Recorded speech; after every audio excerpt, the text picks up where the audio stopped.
listen to them howl from their balconies as they're further caged in.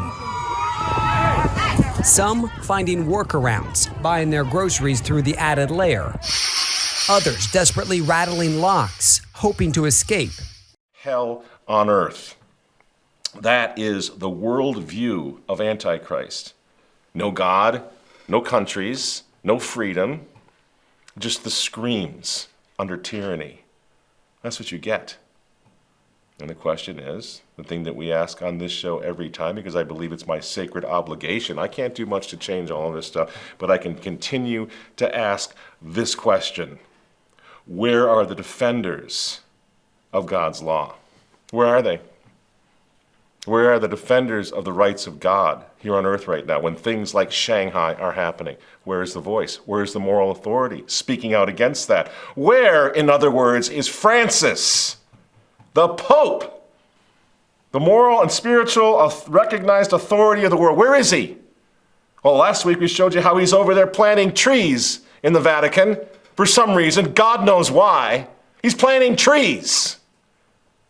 And when he's not planting trees, he's making secret deals with the Chinese Communist Party, the very folks who are locking down Shanghai. Meet Cardinal Joseph Zen, born in Shanghai 88 years ago. He came to Hong Kong in 1948 and went on to become the 6th bishop of the country.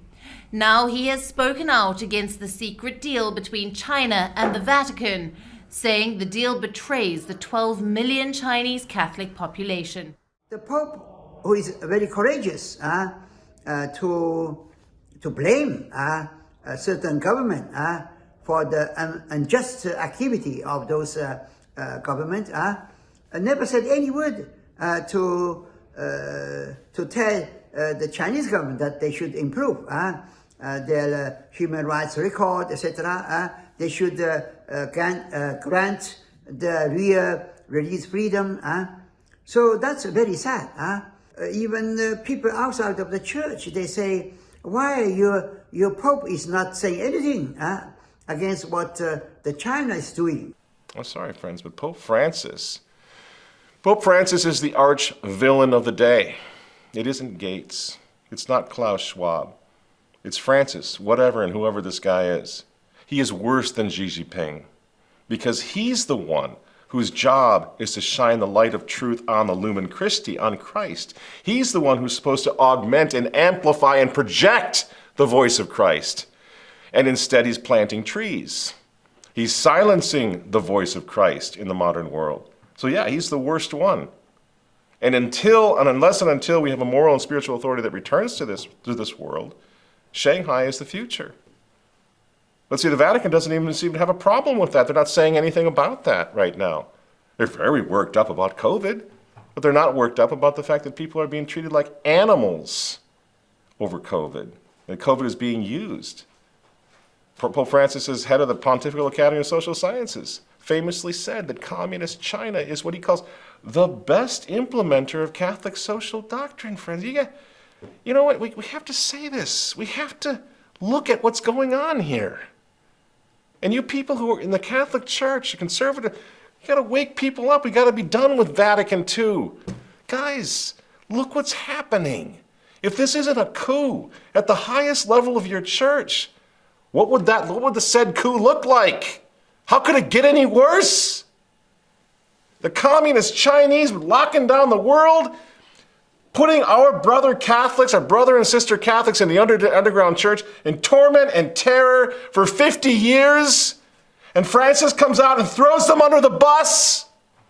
Francis comes out and makes a deal with their jailers, with their atheist communist jailers in the Communist Party of China. He makes a secret deal right now. That's what he's doing. As our brothers and sisters in China are suffering, the Catholic ones, every indignity and tyranny you can think of, and we just showed you video of what everybody else is doing, is getting in China. Being caged, treated like animals. Where is Francis? Francis's guy, again, Bishop Sanchez Serrando.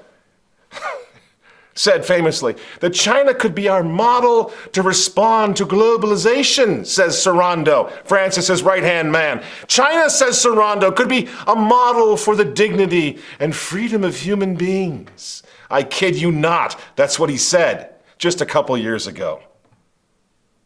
How's that working out so far for you, Excellency? Outside several apartment compounds, fences going up, neighbors sharing shocking images of new barriers on social media. Listen to them howl from their balconies as they're further caged in. Time to plant another tree. And of course, you remember this guy Serrano. This guy didn't come out of nowhere. You remember we were talking about him. We've been talking about him for a couple of years. Remember when he was introducing Bernie Sanders to all the movers and shakers inside the Vatican? Francis, Ban Ki-moon, Bishop Sanchez Serrando, and Jeff Sachs. And Jeff Sachs now, he's a special advisor to both the Pope Francis and Senator Bernie Sanders, the communist, who, by the way, was invited to speak at the Vatican by the same Bishop Serrando. You can see him right here, in fact, escorting the communist Bernie Sanders into the Vatican speaking gig a couple of years ago, getting ready to shake hands with, well, I'll be doggone, the communist Evo Morales. Remember this guy? What a coincidence. The communist crucifix guy. And it's only getting worse. You see what this means, friends? That on every issue now, COVID, to China, to lockdowns, vaccines, Francis is on the other side. Team Francis has become the ministry of truth for the globalist cabal.